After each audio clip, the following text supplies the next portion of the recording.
Estimada y estimado docente, bienvenido a la sesión 1, en la que revisaremos los recursos formales. Los contenidos que veremos son la evaluación de los recursos formales, el uso del paréntesis, el uso de las preguntas retóricas, el uso de las comillas, el uso de comparaciones. Al enfrentarse a un texto, el lector no solo se fija en qué dice el autor, sino también en cómo lo dice. Un lector crítico está atento a los distintos usos del lenguaje y la forma como se presenta el texto, tales como recursos multimodales como el uso de negrita, comillas, paréntesis, signos de exclamación, preguntas retóricas, etc. Recursos gráficos, donde tendrá que dar una mirada a la disposición de las imágenes, colores y disposición del diseño. Estructura del texto y elementos paratextuales, localizar y evaluar el título, subtítulos, índices, prólogos, etc. El uso del lenguaje, es decir, el orden de las palabras, atenuadores, enfatizadores, modalizadores, etc. Pero, ¿cómo evaluar el uso de los recursos formales? ¿Cómo puedo hacer que mis estudiantes logren evaluar estos recursos? A continuación, te mostraremos algunas estrategias. Recuerda que también las podrás encontrar en el fascículo de la unidad. vamos a evaluar algunos recursos formales del siguiente texto. El misterio de las aves marinas migratorias. Cuando termines de leer, avanza a la siguiente pantalla.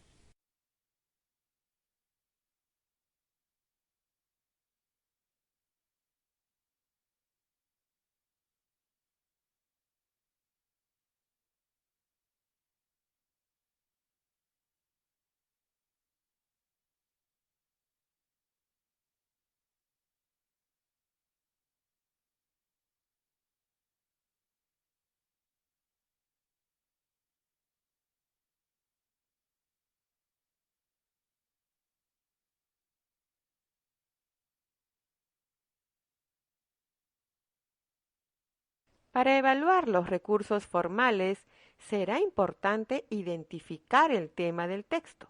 Así tendremos una idea clara de qué trata y comprenderemos las formas como lo aborda el autor.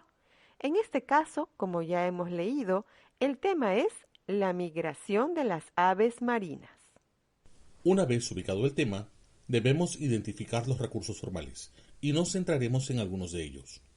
Nos enfocaremos en el uso de preguntas retóricas y paréntesis. ¿Y qué hacemos para reflexionar sobre el uso de una pregunta retórica?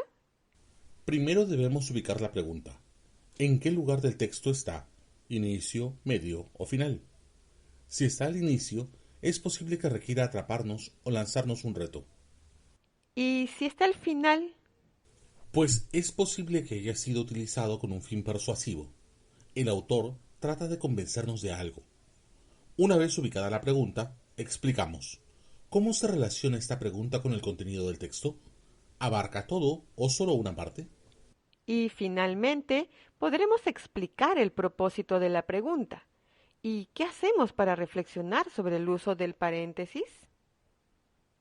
Nuevamente, debemos ubicar la información del paréntesis. ¿Qué información ofrece? Luego, ubicamos y comprendemos la palabra o frase fuera del paréntesis, con la cual se relaciona la información del paréntesis. Si es necesario, debemos leer todo el párrafo para tener información del contexto. Finalmente, establecemos relación entre lo que se dice dentro del paréntesis y lo que se dice fuera de él. ¿Ves qué sencillo es evaluar el uso de estos recursos? Ver cómo se ha evaluado el uso de una pregunta retórica y paréntesis ha sido de gran ayuda. Sin embargo, en este texto hay otros recursos por analizar. Los invitamos a ubicarlos e identificar la razón por la que fueron empleados en este texto. Recuerden que pueden encontrar el texto en el fascículo adjunto. Nosotros les mostraremos otros recursos que se han empleado en otros textos. Veamos.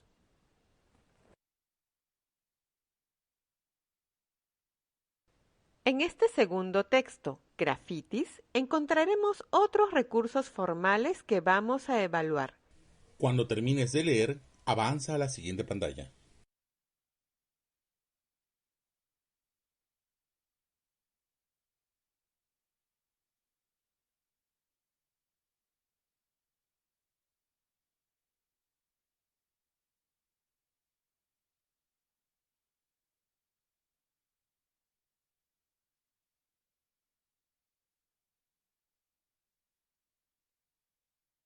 Empecemos por el uso de las preguntas o interrogativos retóricos. El texto contiene varias preguntas, aunque todas no tienen la misma naturaleza. Estas preguntas tratan de hacer admitir al destinatario su punto de vista y buscan obtener de él una confirmación. Es típico de los textos argumentativos. Analicemos algunas de ellas. ¿Por qué nos hacen mala reputación a los jóvenes al pintar en lugares donde está prohibido? En este caso, Olga usa esta pregunta para expresar su punto de vista. Esta figura en la retórica clásica se llama subiectio. En ella, Olga crea una ficción de diálogo formulando preguntas a las que ella misma dará respuesta. Así, desarrolla el tema y a la vez atrae la atención del lector hacia su postura. Asimismo, con la pregunta ¿verdad? Olga busca la confirmación del destinatario. Es una pregunta apelativa. Veamos la siguiente. ¿Acaso no nace todo este asunto de los grafitis de una necesidad de comunicación? Poner tu propio nombre, el nombre de las pandillas y las grandes obras de arte en la calle. En la pregunta formulada por Sofía, el marcador textual ¿acaso? Es una pregunta de orientación invertida, es decir, induce una interpretación opuesta de la misma pregunta. Se utiliza como estrategia para convencer al destinatario. Ahora, la aparición de la negación dentro de la pregunta está relacionada con la actitud de Sofía frente al contenido transmitido. En general, esta actitud manifiesta su desacuerdo con aquellas personas que se oponen a los grafitis. Por tanto, la negación dentro de la pregunta es un marcador textual que explica la orientación de este tipo de enunciados contraria a su postura. Ambas autoras emplean preguntas de las cuales no se espera ninguna respuesta, sino que parecen condenarlas en sí misma. En ocasiones son respuestas con las que el emisor anticipa un contraargumento. En otras son explicaciones o justificaciones que llevan implícitamente la respuesta o son afirmaciones veladas de lo que piensa el autor. Ahora pasemos al uso de comillas. En el último párrafo de la carta de Olga, vemos una frase entre comillas. Realmente no puedo entender por qué estos artistas delincuentes se molestan tanto cuando lo único que se hace una y otra vez es quitar sus obras de arte de las paredes. ¿Para qué se usan las comillas a la expresión subrayada? Entre sus múltiples usos, las comillas se emplean para referirnos a citas textuales de otras fuentes. Este no parece ser el caso. También se utilizan para aludir a títulos de alguna obra literaria, artística, científica, etc. Tampoco es el caso. En el texto se utiliza con un sentido distinto al habitual. Las comillas son usadas con un sentido contrario a su significado literal, es decir, irónico. Cuando Olga está en contra de los grafitis, se burla de que sus jóvenes autores pretendan que estos sean obras de arte, por lo que los encierra entre comillas. Las comillas, en este caso, expresan lo contrario de obras de arte que no son obras de arte. Por otra parte, Olga utiliza otro recurso como son las comparaciones entre un grafitero y un artista profesional para desprestigiar al primero. Sofía también emplea el mismo recurso al comparar los grafitis con las publicaciones en las calles para otorgarles el mismo derecho de aparecer en las calles. De esta forma hemos reflexionado sobre la forma del texto. Nos hemos detenido en ciertos recursos formales como las comillas, las preguntas retóricas, las comparaciones. Hemos descubierto que son recursos, lenguajes particulares, estilos que emplean las autoras para darnos a conocer las razones de sus posturas. Y en cuanto a las ironías, Para poder detectarlos, primero debemos entender el sentido completo del texto. Por ejemplo, la postura de Olga. La ironía generalmente se escribe en comillas, pero no todas las palabras o frases en comillas son irónicas. Si el significado o sentido de la palabra o frase es opuesto al sentido global del texto o significa lo contrario de su significado literal, entonces es ironía. Qué importante poder identificar estos recursos y poder evaluarlos para saber el por qué se emplearon. ¿Y ocurre lo mismo con los textos discontinuos?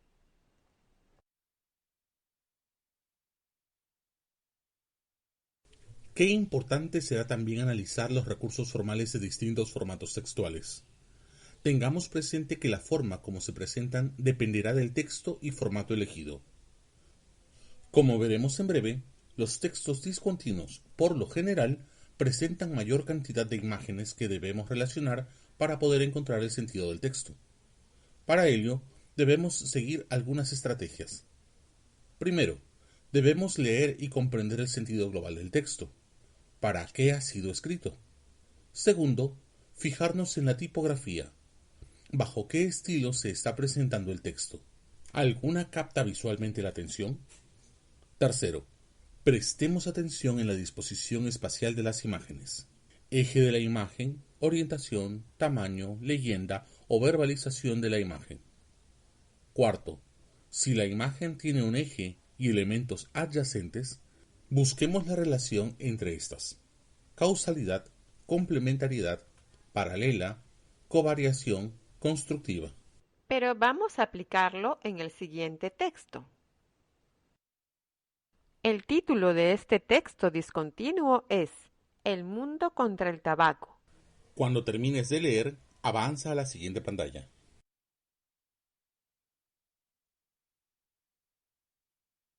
Como podrán ver en esta infografía, el propósito del autor es alertar sobre el peligro del consumo del tabaco, no solo para la salud directa de las personas, sino también para la contaminación ambiental del planeta.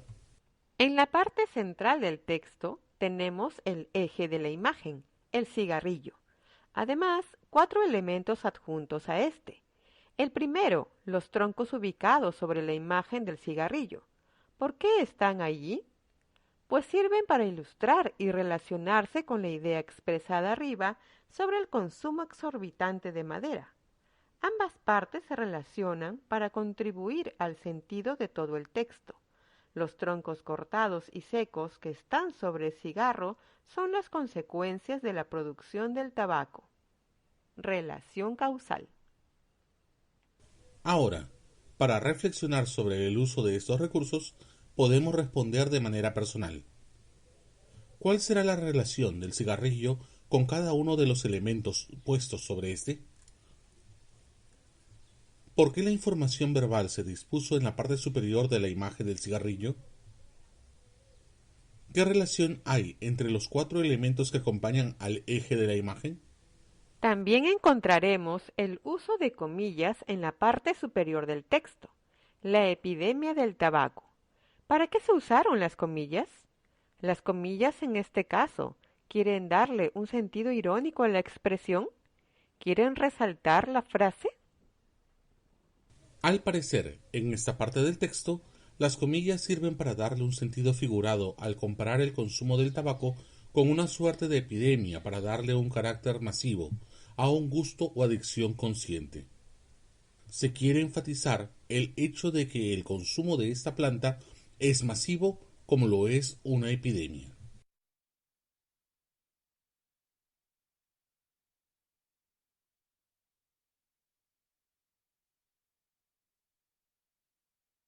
Qué importante haber reflexionado sobre los aspectos formales del texto.